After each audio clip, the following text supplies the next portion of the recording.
And then we have sentence, as we saw earlier on. So in the document, we have sentences that have been put together to form document. Okay, sentences put together to form documents. Okay, so each of the group of words, for instance, never give up. That's one sentence. It's the same thing that you know in English grammar.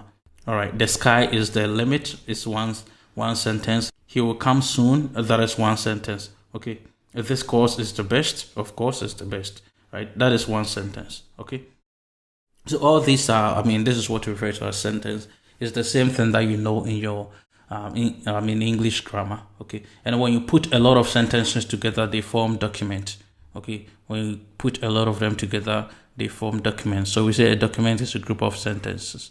Okay, so like what we saw earlier on, right? That extract of a speech of Steve Jobs that I was telling you, it has a lot of sentences in there that have been put together, and all of them is referred to as document. Okay, for instance, if we read something here, let me just clean it up a bit.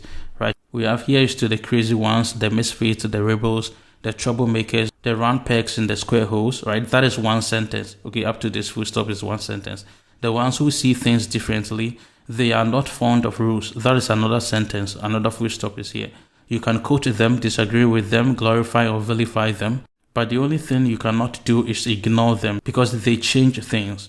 That is another sentence. You see that there's a full stop here. Okay, they push the human race forward. And while some may see them as the crazy ones, we see genius, because the ones who are crazy enough to think that they can change the world are the ones who do. That is another sentence.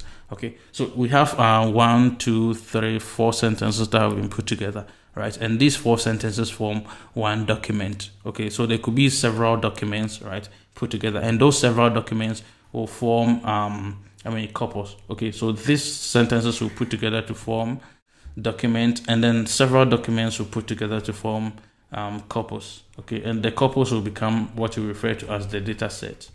Okay, all right. So I hope these things are clear to you.